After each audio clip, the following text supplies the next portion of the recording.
puedas compartir, debatir lo que a ti, lo que a mí nos pueda interesar. Son muchas voces unidas en una, nadie te viene a callar. Hola a todos, bienvenidos, ya estamos subidos en el andén de Blue Radio, como ustedes saben, para que no atropellen la opinión. Gracias por escucharnos a través de las estaciones de Blue Radio en todo el país y en el mundo por blueradio.com, también en Blue App. Y también les envío un saludo muy especial a los que nos siguen en el Facebook Live de los domingos y en Noticias Caracol, ahora el primer canal digital de noticias en Colombia. Que todo cambie para que todo siga igual, es un dicho que quizá describe muy bien lo que pasó después de los atentados del 11 de septiembre de 2001, los que estamos conmemorando 20 años por estos días. Todo cambió, desde la forma de tomar un vuelo hasta las prioridades de la principal potencia del mundo, pero volvió a ser quizá igual, o casi todo igual, porque después de 20 años otra vez están en el poder los talibanes, esos a los que Estados Unidos fue a expulsar en el comienzo de la guerra contra el terrorismo. Arlene Tigner es estadounidense, profesora de la Universidad del Rosario y columnista del Espectador, y está esta noche aquí en el andén de Blue Radio para que hablemos de esos atentados, de esos 20 años, de qué ha cambiado, de cómo escribe ella en su columna, del legado, de los legados que dejan esos hechos de hace 20 años. Arlene, buenas noches, bienvenida al andén, ¿cómo va todo? Buenas noches, Ricardo, muy bien, muchas gracias por la invitación. Bueno, Arlene, ¿qué ha pasado durante estos 20 años? Pero antes de preguntarle eso, quisiera saber cuál es su recuerdo de ese día, dónde estaba, porque esa es la pregunta que nos hacen a todos, de cómo vivió tal día tan importante en la historia y quizá el de nuestra generación. Ese es uno de los días que ha marcado, quizá el muro de Berlín es otro, pero de nuestra generación es por supuesto este 11 de septiembre. ¿Cómo lo vivió usted? Pues me recuerdo todavía muy lúcidamente que Sí. estaba en la Universidad de los Andes, donde entonces era profesora, y comenzaron a llegar las noticias por televisión sobre el primer estrellón, que obviamente pensábamos todas y todos que se trataba de un accidente, hasta que se produce el segundo, y ahí pues colectivamente profesores y estudiantes mirando por televisión, porque en ese momento no teníamos redes sociales, sí. Con estupor observando las imágenes repetidas y repetidas de los hechos ocurridos ese día, y una sensación obviamente de incredulidad impresionante. Y recuerdo también que cuando llegué a una de mis clases, que era una clase de cine y relaciones internacionales, también al entrar al salón los estudiantes, no teníamos ni pantallas en ese momento de Videobeam, veíamos las películas en televisión con VHS, y veían en las pantallas del televisor en el salón las imágenes nuevamente, y nos tocó ese día una película, Batalla de Argel, que trata justamente terrorismo francés y argelino en el proceso de independencia de este país, y fue una sensación muy dura también ver esa película en ese momento, pues haciendo eco un poco de los hechos del 11 de septiembre. Bueno, unos hechos además, unas imágenes que son cinematográficas, obviamente impresionantes, exacto, horrorosas, lo que sea, pero sí cinematográfico, usted ver un avión estrellarse contra un rascacielos de esa manera, usados como misiles. Arlene, desde ese momento, en la cabeza de todos los profes, en lo que ustedes conversaban, ¿se sabía quién era el responsable? ¿Se sospechaba quién eran los responsables de este atentado? ¿O eso fue una incógnita que se fue resolviendo con los días? No, yo creo que eso se fue resolviendo con los días, pero vale la pena recalcar que al menos en Estados Unidos, generalmente, por desfortuna, yo diría, los hechos terroristas siempre llevan el nombre del islamismo radical, sí. Y este hecho no es una excepción. Evidentemente, en esta oportunidad Al-Qaeda termina siendo responsable, pero hay múltiples otros ataques que han sido perpetrados por grupos estadounidenses de extrema derecha, pues que muchas veces no se identifican en un primer momento, dada esta tendencia a pensar el terrorismo más aún después del 11 de septiembre en clave islamismo y musulmán. Lynn, a ustedes, los estadounidenses, a ustedes, a sus familiares, a sus amigos, a la gente que está allá, ¿qué les han dicho? ¿Cómo les cambió la vida desde ese día de 2001 en su cotidianidad? Porque, por supuesto, lo contaba yo aquí al inicio, pues la forma de tomar un avión no volvió a ser la misma. No sé si se demoraron los estadounidenses mucho tiempo en volver a tomar vuelos. Muchas aerolíneas quebraron, incluso aquí en Colombia se sintió ese coletazo de que las aerolíneas no volvieron a ser la misma ante el miedo de volar. Pero el día a día, ¿cómo influyeron esos atentados en el día a día? Pues además de la seguridad aeroportuaria que sin duda ha afectado ahora más aún con la pandemia, la facilidad con la cual las personas viajamos. Sí. Poco a poco en Estados Unidos se fueron adoptando leyes también internas para combatir la amenaza terrorista, engendrando restricciones importantes en las libertades, que terminó empoderando a las autoridades estatales para realizar distintas actividades en supuesta persecución del terrorismo, pues que redundaron nuevamente en reducciones de derechos y en formas importantes de discriminación en contra de ciertas poblaciones, sobre todo la población musulmana. Usted no se va con medias tintas, usted dice con toda la certeza en la columna del Espectador un fracaso rotundo en esa lucha en la guerra contra el terrorismo. ¿Por qué? Porque un fracaso rotundo, dirán algunos, si es que no volvió a haber atentados de esas dimensiones en Estados Unidos. Digamos, nadie se atrevió a volver a hacer algo así. Por cuenta de eso, ¿habría un éxito de alguna manera en evitar o en frenar el terrorismo o no? Pues, o sea, sí, es la conclusión depende de los objetivos que acordamos, sí, que originaron la guerra mundial contra el terrorismo, ¿cierto?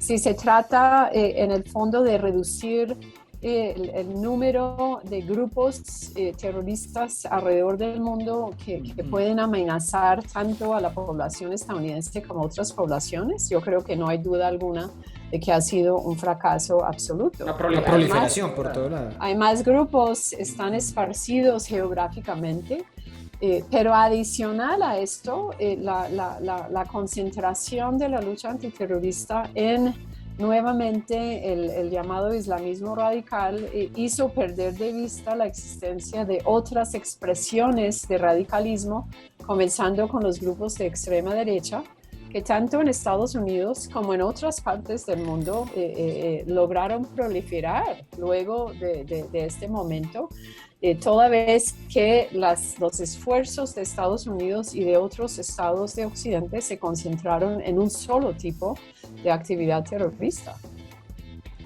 Y en ese punto, porque hay una cosa que usted decía ahora sobre la restricción de libertades y lo plantea recurrentemente una encuestadora aquí en Colombia que hace la pregunta de si usted estaría dispuesto a sacrificar algunas libertades a costa de su libertad, y esa pregunta quizá se volvió muy recurrente por cuenta de estos atentados, de decir, oiga, vamos a extremar la seguridad, quizá lo vamos a escuchar a usted, quizá lo vamos a requisar más, quizá le vamos a poner más cámaras de seguridad. ¿La gente está más dispuesta a restringir sus libertades o ese digamos pico, que está tan de moda hablar de pico por estos meses, ese pico del miedo ya va pasando y la gente prefiere otra vez volver a tener más libertad? Pues yo creo que como ha pasado también durante la pandemia, en un primer momento de crisis como las que ha generado tanto la pandemia como los ataques del 11 de septiembre, hay mayor disposición a sacrificar libertades y derechos en aras de la convicción de que eso podrá engendrar un combate más efectivo del problema. Pero en la medida en que avance el tiempo, creo que ya existe mayor tensión entre esos sacrificios y el goce pleno de los derechos y las libertades, pues que comienza a florecer y que evidentemente genera tensión entre esos dos objetivos, la seguridad y las libertades. Y simplemente añadir que si bien en general la población, podríamos decir, evidentemente estuvo dispuesto a sacrificar estos derechos en aras de la lucha más efectiva contra el terrorismo, es importante tener de presente que estos argumentos y raciocinios nuevamente redundaron en estrategias muy discriminatorias frente a ciertas poblaciones, las musulmanas sobre todo, asociadas equivocadamente en muchos casos con la amenaza islamista. Entonces hay grados también de restricción de las libertades y de arbitrariedades que provienen de ellas, que afectan a distintas poblaciones en grados muy diversos. ¿Se le parece en algo a lo que estamos viviendo actualmente con la seguridad y los venezolanos o es otra historia? Pues esto tristemente pasa en el caso de las poblaciones migrantes alrededor del mundo, porque además de la islamofobia, yo creo que podríamos argumentar que los grupos de derecha sobre todo han hecho uso instrumental estratégico de la lucha mundial contra el terrorismo, de la islamofobia que proviene de ahí, para estigmatizar en general a los migrantes y suscitar miedos en torno a las posibles amenazas que los migrantes pueden plantear. Y esto evidentemente sí se traduce en muchos casos en estrategias focalizadas y discriminatorias frente a estas poblaciones. Y en efecto creo que en algunas partes de Colombia podríamos decir que esto ha ocurrido en el caso de los venezolanos. Arlene, usted es una gran estudiosa de la relación entre Colombia y Estados Unidos y toda esa situación que vivió Colombia en el 2001, pues era un contexto muy interesante porque era próximo a una elección presidencial. Estábamos en septiembre de 2001, el nombre de Álvaro Uribe por ahí ni sonaba, en diciembre no tenía muchas posibilidades de ganar y después se creció con todo lo que significaba las FARC ser un grupo terrorista y Estados Unidos ahí con esa agenda tan clara. Pero mi pregunta es a esos años de ya Uribe en el poder y la idea de la lucha contra el terrorismo tan marcada, esa lucha contra el terrorismo en el mundo, seguridad democrática en Colombia, ¿nos acercó más hacia la paz para poder negociar posteriormente o eso nos alejó de esos diálogos, de esas conversaciones y nos metió en un conflicto muy crudo en esos 8 años? Siento que eso es una pregunta que tiene un truco ahí, pues porque creo que la respuesta es sí y no, y voy a explicar el sí y tiene no. truco también el sí no es válido.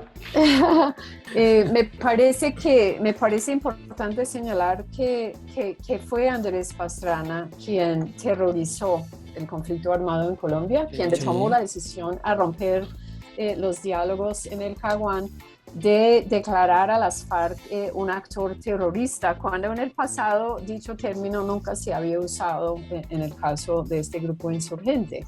Y al llegar a la presidencia, Álvaro Uribe Vélez, pues evidentemente acentuó y ahondó en este raciocinio, negando incluso la existencia del conflicto armado, dando órdenes a los representantes del Estado colombiano dentro y fuera del país de borrar del discurso oficial el término conflicto armado y reemplazarlo con el de terrorismo, escenario de actividad terrorista. Y esto tuvo efectos muy negativos, evidentemente, para las posibilidades de la negociación pacífica del conflicto en lo inmediato. Pero lo que sí hizo fue acercar a Colombia a Estados Unidos mediante su asociación con la lucha mundial antiterrorista y posibilitó, pues habría que reconocerlo, la aprobación del Plan Colombia. Entonces depende de lo que uno percibe sobre Plan Colombia y el fortalecimiento de la fuerza pública, la posibilidad de tomar la ofensiva frente a las FARC sobre todo, hasta qué punto esto fue decisivo para llegar nuevamente a un proceso de negociación en La Habana. Yo creo que habría que reconocer que sí, pero por otro lado dejó unos legados muy problemáticos en el contexto nacional.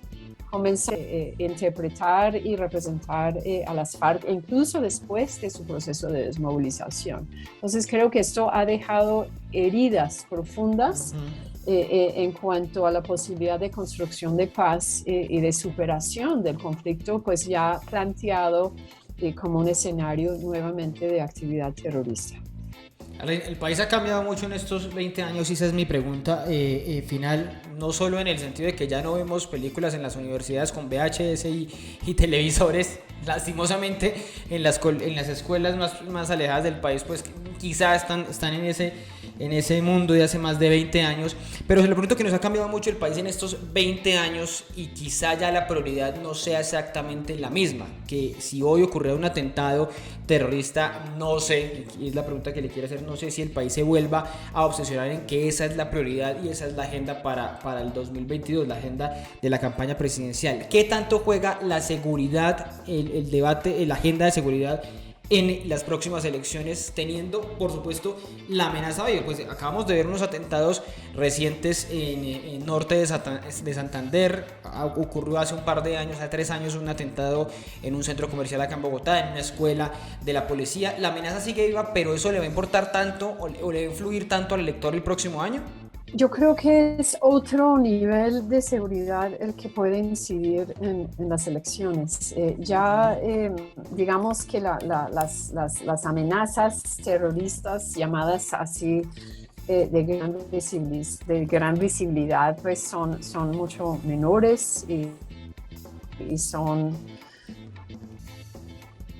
son de menos impacto en la opinión pública, son más aisladas, afectan a menos vidas, afortunadamente, pero al mismo tiempo la inseguridad ciudadana pues es un problema generalizado que está creciendo, evidentemente en el contexto de la pandemia. Y es inevitable en la medida en que la pobreza pues tiene unos niveles alarmantes, el desempleo o la informalidad. Hemos visto que porcentajes muy significativos de colombianos pues no alcanzan ni siquiera a costear sus gastos cotidianos, y creo que todo esto pues en combinación engendra un clima de mayor criminalidad pues que estamos sintiendo en muchas de las ciudades principales del país. Entonces creo que es por ahí por donde la discusión electoral virará en las próximas elecciones. Hay preocupación por lo que se percibe como una inseguridad creciente en muchas ciudades, y esto sí sin duda pues será algo que habrá que discutirse. Y ahí hay un punto de crecimiento para candidatos de derecha, que la derecha coge, usted lo estaba diciendo también ahora, toma ese valor de la seguridad como un caballito de batalla. Hay posibilidades de que la derecha, tan relegada de momento en las encuestas, lo tome para fortalecerse. Lo intentará hacer, yo no estoy confiada y espero que no tenga éxito. Me parece que Colombia está en mora de construir una conversación diferente en torno a la seguridad en sus múltiples expresiones, y me parece que las posiciones que al menos hasta ahora ha tenido la derecha y la extrema derecha, para ser más precisa, pues han sido desafortunadas, no solo a la hora de resolver los problemas de seguridad del país, sino en términos de sembrar miedo, antagonismos, tensiones entre distintos sectores de la población que solamente redundan en nuevas formas de violencia, discriminación, hostilidad. Bueno, pues los 20 años de los atentados terroristas en Estados Unidos es una excusa para hablar del terrorismo en Colombia, para hablar de la seguridad y por supuesto terminar hablando de la campaña electoral y que tanto ese tema que nos ha afectado muchísimo en Colombia. No solamente es lo que pasó durante los años más difíciles con las FARC, sino que tenemos que ir más atrás en la época, por supuesto, de Pablo Escobar. Pues es la profesora Arlene Tegner en su vida en el andén de Blue Radio. Arlene, un fuerte abrazo y me alegra escucharla y verla de nuevo. Muchísimas gracias, Ricardo. Lo mismo, Arlene, y nos escuchamos. Ya seguimos enseguida aquí en el andén para hablar con nuestros opinadores de aquí en el andén de Blue Radio, para que no atropellen la opinión. Si ustedes los jóvenes no asumen la dirección de su propio país, nadie va a venir a salvárselo, nadie. Súbete al andén, que no atropellen tu opinión.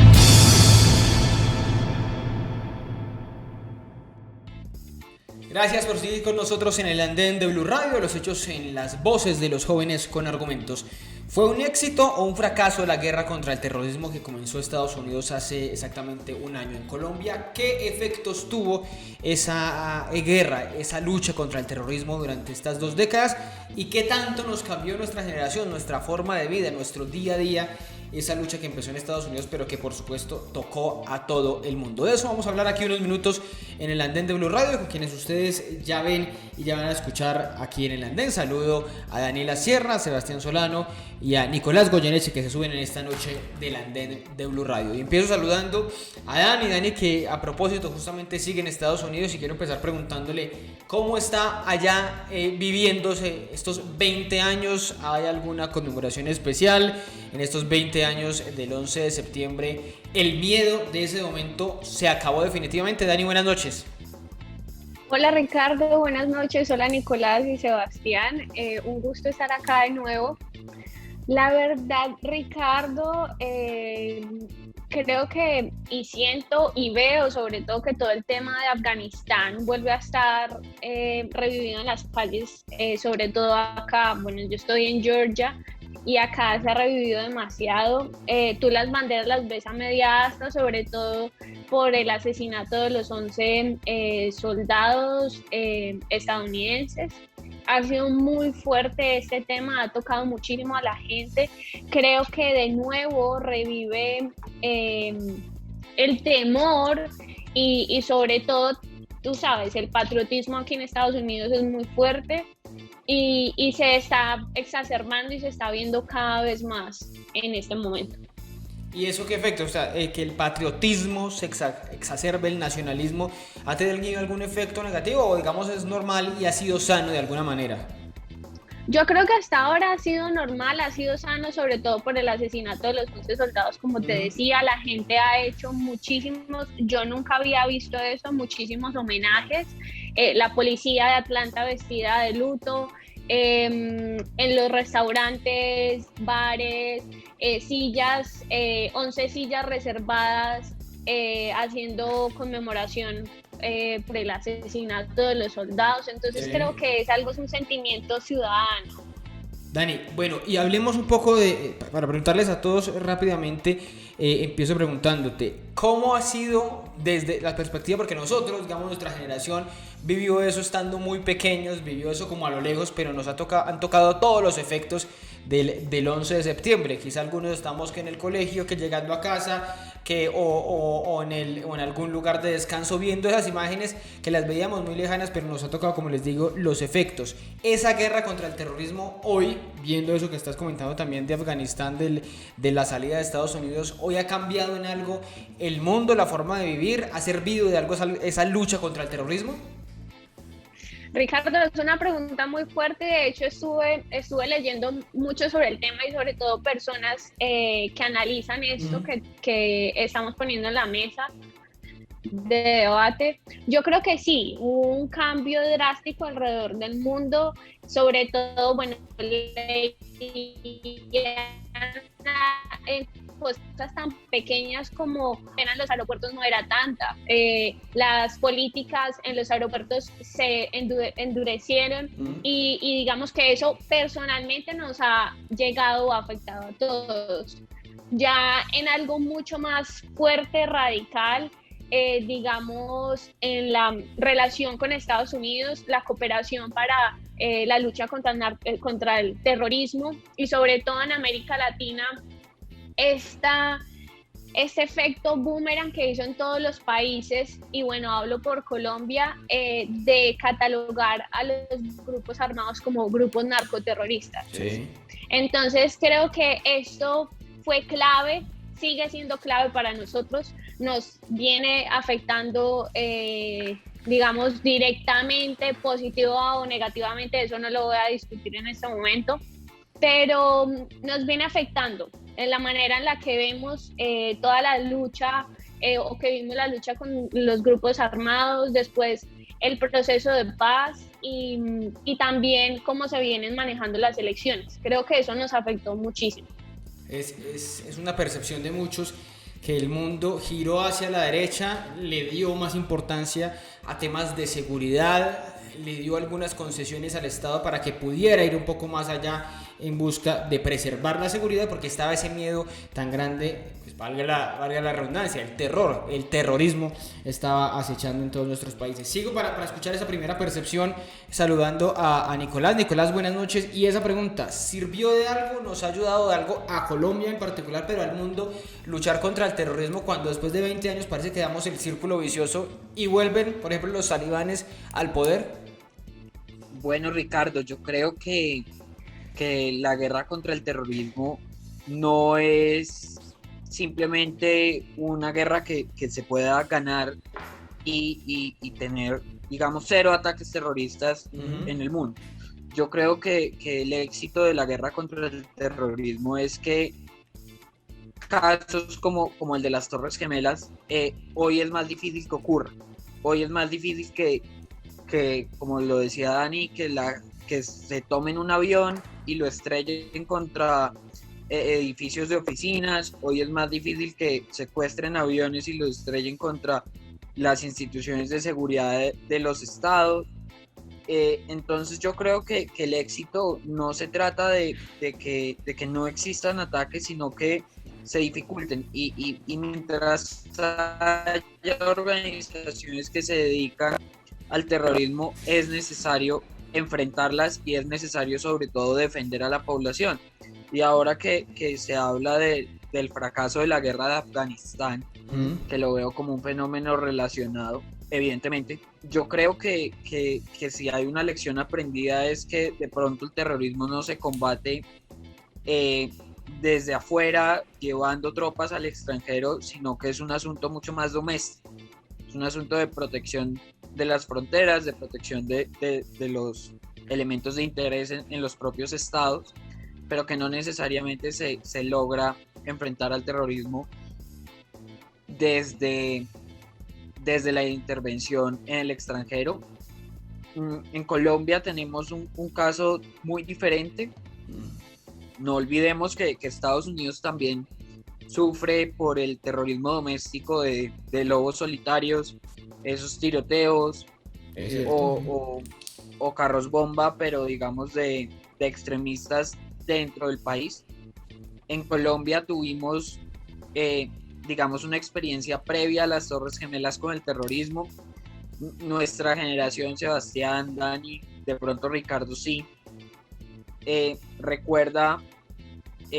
no recuerda y no vivió lo que ocurría con los atentados constantes durante la época, entre comillas, dorada del narcotráfico en Colombia. Esos carros bomba que tumbaran el avión de Avianca. Sí, finales de los 80, inicios de los 90, que fueron dramáticos para el país. El atentado al edificio del DAS. Entonces, de pronto en 2001 logramos ponerle un nombre a eso y darnos cuenta que no era un miedo que vivíamos acá solamente, y que no era un asunto solo doméstico, sino que había organizaciones de alcance internacional queriendo dejar a la población en un estado de zozobra. Porque cuando hablamos de terrorismo es eso. Están las víctimas de las Torres Gemelas, del 11S, pero yo creo que Estados Unidos y los estadounidenses todos fueron víctimas de ese ataque, en el sentido de no volvieron a sentirse seguros en su propio país, y a nosotros nos ocurrió y puede seguirnos ocurriendo. Y yo creo que es el mensaje de, mientras haya este tipo de organizaciones, no podemos tener una actitud pasiva. Debemos estar obviamente a la defensiva, pero también buscar desarticular las organizaciones que ejecutan terrorismo doméstico en nuestro país, que genera no solo el estado de sus obras, sino que genera daño a la infraestructura, un daño tremendo a nuestras instituciones, y no lo dejemos por fuera tampoco. En Colombia hemos vivido terrorismo contra infraestructura mineroenergética, que ha provocado enormes daños ambientales. Entonces no saquemos eso de la ecuación. Yo creo que es una guerra tal vez de nunca acabar mientras haya este tipo de organizaciones. Entonces no se trata tampoco de renunciar a la defensa de la seguridad nacional. Pues usted pone un punto supremamente interesante. Si Estados Unidos padeció hace 20 años de terrorismo, nosotros ya éramos lamentablemente expertos en ese tema durante hace más de 30 años que padecimos lo peor, lo más crudo. Sigo escuchando a Sebastián para preguntarle por eso mismo, pero también sobre los puntos que empieza a hablar Nicolás de Colombia, de cómo hemos vivido en Colombia y cómo hemos enfrentado esa situación. Pero fracasó esa guerra contra el terrorismo. Hoy el mundo y Colombia en particular sigue viviendo esa amenaza esas amenazas terroristas. Buenas noches, Sebastián. Buenas noches, Ricardo. Buenas noches también a Daniela y a Nicolás y bueno, a toda la audiencia de Blue Radio. En efecto, considero y retomo el punto que plantea Nicolás, y es que, bueno, hoy en día llevar el terrorismo, por ejemplo, a países como Estados Unidos no es tan fácil como lo pudo ser antes. Sin embargo, eso no implica que haya sido un éxito de esta política de defensa, de esta política de lucha contra el terrorismo, que también tuvo toda una repercusión en países aliados a Estados Unidos, como pues varios países de América Latina, en donde las políticas también de defensa en Colombia empezaron a tornar como tal un rumbo ofensivo hacia estas prácticas y también hacia grupos organizados armados, que bien sea catalogados como terroristas o no, que comenzó a repercutir y ampliar ese marco de conflicto. Hoy en día, más allá de hablar de una política de defensa o una lucha contra el terrorismo, hablamos de un conflicto latente que tenemos en Medio Oriente y con un conflicto que aún permanece con diferentes países y estados del globo y como tal del sistema internacional. Yo digo que la política de defensa de Estados Unidos ha sido tan intermitente y tan cambiante que eso ha impedido justamente tener una continuidad o ha permitido tener una coherencia con las acciones que se tienen en torno a las acciones intervencionistas, hacia las negociaciones que se dan. Entonces ha sido realmente oscilante esta política, haciendo que hoy en día tengamos pues un Estado talibán que se toma Afganistán, que empieza a fortalecerse también con estados del sistema internacional y que empiezan a hacer una contraposición a Estados Unidos y de países aliados a Estados Unidos en nuevamente un conflicto latente. Sabemos que, por ejemplo, desde el 2001, desde este momento, la lucha contra el terrorismo inició justamente con una carrera armamentista, con un fortalecimiento nuclear de muchos estados, volviendo a retomar un poco, entre comillas, esa guerra fría que había terminado y que pues nuevamente hoy en día la tenemos ahí latente y que en cualquier momento que pueda estallar otra vez una situación como la que se vivió lamentablemente en el 2001, podamos nuevamente enfrentarnos a un ciclo de violencia y un ciclo de conflicto internacional que pues va a dejar nuevamente un costo humano bastante grande. Más allá de los costos que pueden generar este tipo de acciones del terrorismo, podemos hablar también justamente de los costos humanos que se tienen en estos países, también como las políticas de defensa de Estados Unidos tienen un ataque bastante amplificado, más que un ataque sistematizado. Entonces el bombardeo de grandes ciudades, el bombardeo de estos países, pues claramente está afectando también a las poblaciones que no necesariamente están asociadas al terrorismo, que no necesariamente están asociadas a estos grupos criminales y claramente deja un costo humano. Pues claramente no busco justificar en efecto cómo los países de los estados islámicos se han organizado o cómo se han de cierta manera levantado en armas, pero ha sido una respuesta también hacia una política de exterminio de Estados Unidos hacia estos estados y hacia estas poblaciones. Yo creo que pues es difícil sí, claramente tomar una posición frente a cómo se ha tomado esta acción, porque claramente de lado y lado hay un costo humano, pero siento que debe haber una mayor continuidad sobre una política de defensa de Estados Unidos, tiene que haber una mayor coherencia sí mismo también relacionada con su entre Bush, entre Trump, ahora con Biden.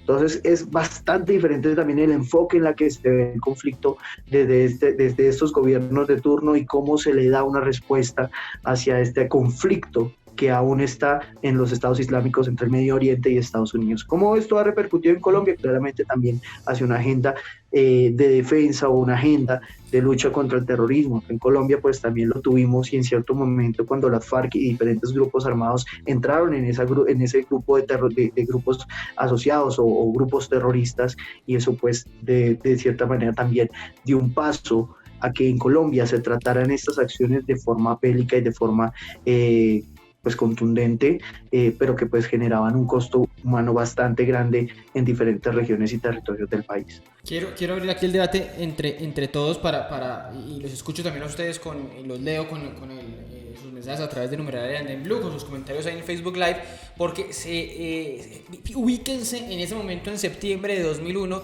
Colombia estaba en unas elecciones, iba para elecciones el año siguiente, estaba en una negociación con las FARC, un grupo terrorista considerado por Estados Unidos un grupo terrorista. Pasa un atentado terrorista en Estados Unidos, y ahí ese tema se vuelve quizá tema de campaña, y el año siguiente pues el tema de la paz no era la agenda más importante, sino era la seguridad, el combate de los narcoterroristas, como bien lo estaban mencionando Dani y Nicolás, que es como los empezaron a denominar. Pero quiero que hablemos entre todos sobre esos efectos que tuvo o los daños colaterales de la agenda de terrorismo, porque muchas veces, y es una pregunta que me parece supremamente interesante, que hay siempre de la encuesta de Inbamer, que pregunta: ¿usted está de acuerdo con ceder algunas libertades a cambio de la lucha contra el terrorismo, de la lucha por la seguridad? Y aquí en Colombia se cometieron chuzadas, se cometieron falsos positivos, se abusó a veces de la agenda para lograr ese objetivo de dar la seguridad, o también con algo tan básico como destinar más presupuesto para poder garantizar ese retorno a la estabilidad. Entonces quiero preguntarles a todos si creen que se cometieron abusos o hubo abusos en esa lucha contra el terrorismo en Colombia, y si esa amenaza hoy sigue latente. Lo escucho, Dani, otra vez para empezar con Dani, la escucho. Ricardo, claramente lo podemos ver, evidenciar, lo seguimos viviendo. Durante todos los años se han justificado abusos para luchar en nombre del narcoterrorismo y de abatir el terrorismo en el país. Como bien lo dijo Sebastián, es una situación muy difícil, porque uno no va a justificar el asesinato de personas, no se va a justificar una lucha armada, pero el Estado, su función y el gobierno, la función es proteger a sus ciudadanos, pero no a costa de todo lo que hemos pasado en el país. Vimos los falsos positivos. Los falsos positivos es un claro ejemplo doloroso que no se ha resuelto, que seguimos con pruebas, con mucho dolor, y eso es como la punta del iceberg, pero es algo que podemos ver, evidenciar, pero no sabemos qué más hay debajo de todo esto. Las chuzadas, todo lo que ha provocado también con el asesinato de líderes sociales en el país, y lo seguimos viviendo, Ricardo. Lo pudimos ver en las protestas que justamente el 9 de septiembre se cumplieron un año del asesinato de jóvenes en Bogotá. El discurso sigue siendo el mismo: luchar en contra del narcoterrorismo, pero entonces todas las personas que no estamos de acuerdo con el gobierno nos volvimos terroristas para un grupo poblacional, y utilizaron el lenguaje como un símbolo contundente para atacar al otro, para eliminar los ideales, para juzgarnos, y para incluso las personas tener que salir del país para proteger. Pero hoy no hay una amenaza. Su vida. Pero hoy no persiste una amenaza terrorista en Colombia. No existe esa misma amenaza, así sea, llámese como se llame, con la franquicia que sea. Ricardo, claramente, y lo podemos ver, hay una amenaza pues hay una violencia latente en el país, ¿ok? Pero lo que hay que ver y analizar es cómo este discurso y cómo el lenguaje y el simbolismo que le dieron a la lucha contra el narcoterrorismo, como lo mencionan ellos, nos ha afectado a todos, incluso a las personas que no estamos de acuerdo o a favor del gobierno de turno. Entonces allí hay que verlo. Sí, sabemos que en muchísimas regiones hay presencia de grupos armados, pero Ricardo, también hay presencia del Estado. El Estado está allá. ¿Dónde está el Estado en estas regiones? Los grupos armados, tú bien sabes, y varias personas me han escuchado hablar sobre Nariño. En Nariño hay presencia de grupos armados, sí los hay, claramente, pero el Estado está en Nariño. Todos los llamados que hicimos desde Nariño cuando estábamos preocupados, cuando incumplieron la sustitución de los cultivos de uso ilícito, no están. Entonces hay unos protoestados que se convirtieron en los grupos armados que lo que hacen es dar seguridad o construir vías, que eso lo sabemos todos, construir escuelas, como lo hizo las FARC en algunos años en las regiones apartadas, y el Estado no está. Entonces, esto es una situación muy compleja que, como digo, ha afectado absolutamente toda la población nacional. Escucho a Nicolás, hay un punto que decía ahí Daniela, que es supremamente interesante, los protoestados, que esos estados nacientes, esos estados que empiezan a crearse por mil razones, es lo mismo que ocurre en Afganistán con los talibanes, con Al Qaeda, con el Estado Islámico, que son reductos que a veces quedan por ahí y que se terminan convirtiendo para algunos, porque terminan reconociéndolos como estados paralelos al Estado constituido como es el Estado colombiano, Estado de Derecho constituido. Pero escucho a Nicolás para hablar de esto. Pues Ricardo, acá evidentemente el Estado nunca ha sido capaz de hacer presencia en términos de seguridad y de servicios en todo el territorio. Es cierto, pero eso no justifica, explica, pero no justifica la creación de republiquetas. Y, sí, es cierto, y entiendo que sea difícil de entender que el Estado no construya la escuela y lo termina siendo un grupo armado organizado.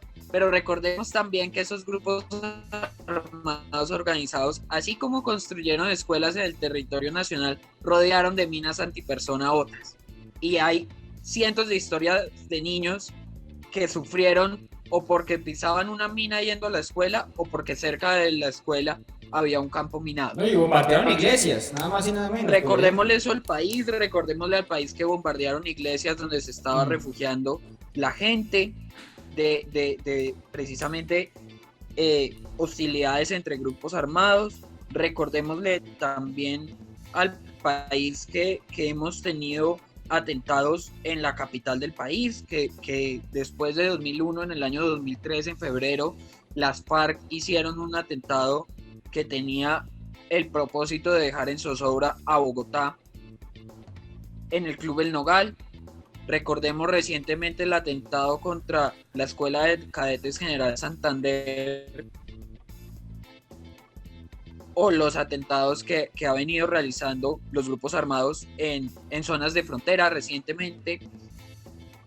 Y yo creo que la discusión sobre, bueno, lleguemos a todo el primero, llegar con seguridad, porque sin seguridad no se puede garantizar servicios. Siento que lo que faltó fue llevar servicios y ante todo llevar condiciones de mercado a esas zonas apartadas del país que terminaron abandonadas por el Estado. Lo interrumpo ahí. Entonces, ni la seguridad democrática ni el acuerdo de paz, que fueron esos dos grandes hitos que vivimos en los últimos 20 años, sirvieron de nada para que superáramos esa alerta terrorista, porque según eso, digamos, lo que usted dice, lo del General Santander, lo de la Escuela General Santander, lo del batallón, le agrego ahí lo del Andino, muchos atentados que hemos visto, pues siguen ocurriendo. O sea, el miedo a los colombianos sigue. Yo creo, Ricardo, que lo que ocurre es que Sebastián lo decía en el caso de la política gringa. En Estados Unidos se habla de halcones y de palomas. Y yo siento que de alguna manera nos ocurrió algo similar en la política doméstica. Y se trata de una oscilación entre enfrentar con fuerza o buscar diálogo. Sí. Y yo siento que ambos tuvieron resultados. Valdría la pena en otro momento hacer una evaluación de cuál dio más resultados en términos de seguridad, en términos también de número de hectáreas sembradas de coca, de atentados contra infraestructura energética. Pero lo que ocurrió, y Ricardo, usted habla de que ocurrieron atentados en este gobierno. Yo creo que este gobierno nunca tuvo claro cuál era su política frente a la seguridad. Ni aplicó la seguridad democrática, ni quiso implementar el acuerdo de paz como se esperaba en lo acordado. Entonces, y quiso respetar los compromisos del gobierno anterior, pero tampoco lo hizo plenamente. O sea, con el pecado y sin el género, como dice el dicho, se quedó así el gobierno del presidente Duque. Sí, ni chicha ni limonada. Sí, entonces yo creo que en términos de seguridad uno sí tiene que tener claro cuál es la política. Pero la seguridad tiene que seguir siendo la agenda principal, porque nos la vendieron hace 20 años, nos la vendieron hace unos años. De nuevo, el gobierno del presidente Duque, o el presidente Duque cuando estaba en campaña también hablaba un poco de eso y no pasó. Entonces, ¿la seguridad sí tiene que ser la agenda o hay que evolucionar hacia otros temas? Pues Ricardo, ayer salió una encuesta reveladora. Sí. No voy a decir el medio porque lo meto en problemas. No, ni me faltaba esa encuesta del CNS para semana. Bueno, entonces yo creo que la seguridad sigue siendo una preocupación, ya no es la principal, pero va a seguir en la agenda. Hoy la principal es la reactivación económica, claro. El problema de desempleo, comienza a ser la salud. Sin embargo, seguridad y el tema va a seguir estando presente en el debate. No como un tema principal quizás, pero sí es algo que no se puede descuidar. Finalmente seguimos siendo un país en conflicto, seguimos siendo un país que tiene amenazas de organizaciones criminales, armadas y terroristas, y también la seguridad urbana que se está volviendo un dolor de cabeza para las alcaldías, que se están pasando la pelota al punto de que Claudia López en días pasados se atrevió a minificar, a subvalorar el problema de seguridad en Bogotá comparándolo con Cali, como si el hecho de que Cali estuviera peor dejara contentos y seguros a los bogotanos. Entonces sí. Yo creo que sí es un tema, además que gran parte de la seguridad urbana está relacionada con el narcotráfico y con esas organizaciones que están haciendo tanto daño en la Colombia rural. Entonces no es un tema que podamos sacar del debate y no ver.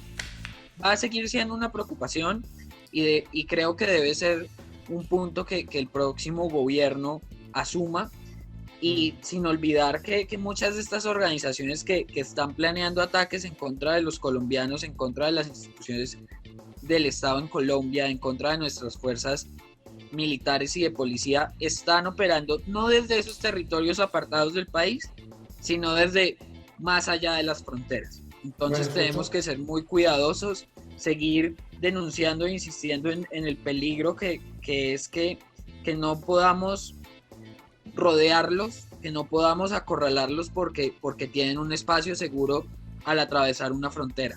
Escucho entonces, estos últimos minutos a Sebastián. Dígame que voy a cerrar ahí, Nicolás. ¿Entonces qué? No, que siento que la seguridad es un problema multidimensional que tenemos que saber abordar.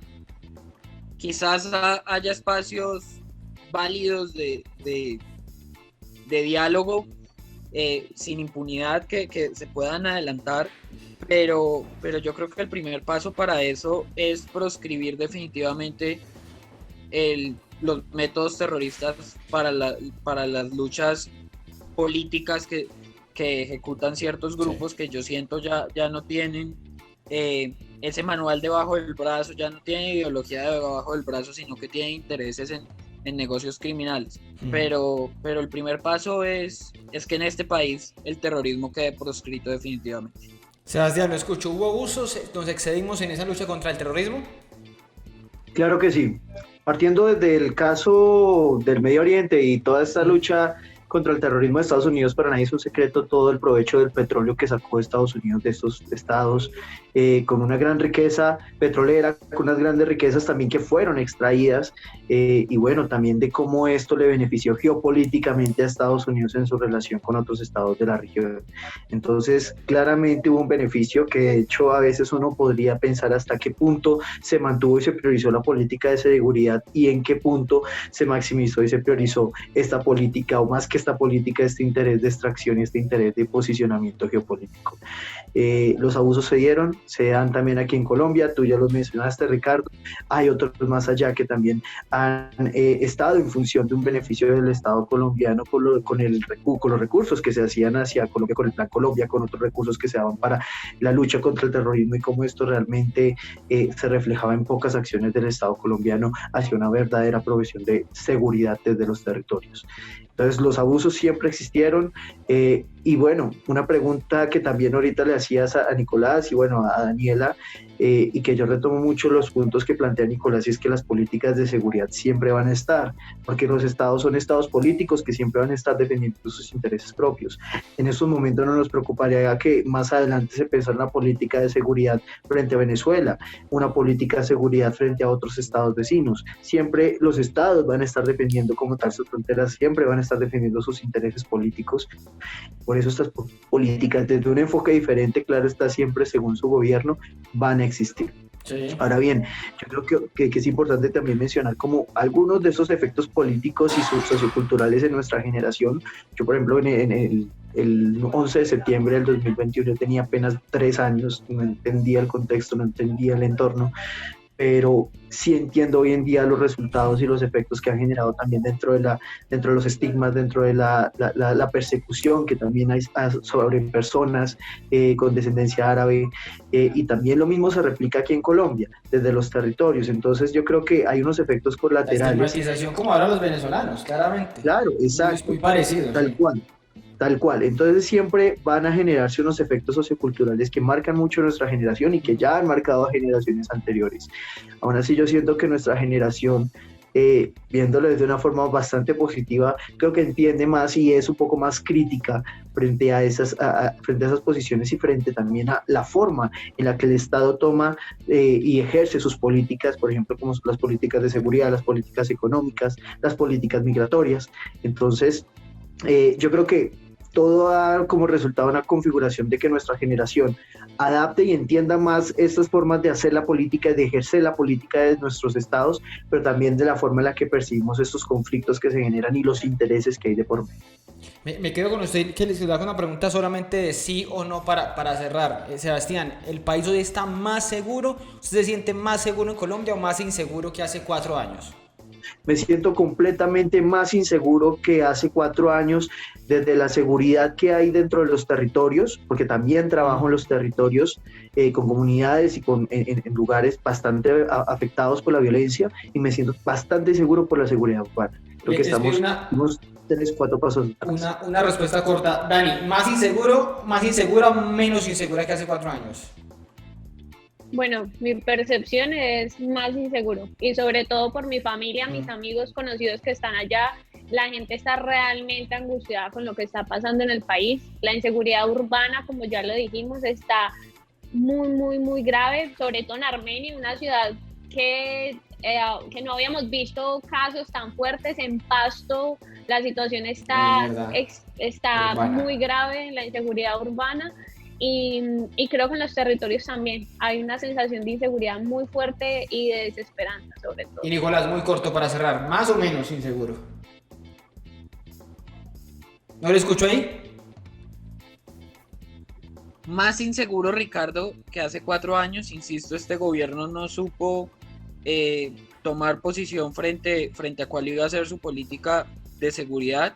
La paz con legalidad no llegó a los resultados de seguridad que esperábamos quienes votamos por Iván Duque, pero estoy seguro que este es un país más seguro que hace 20 años.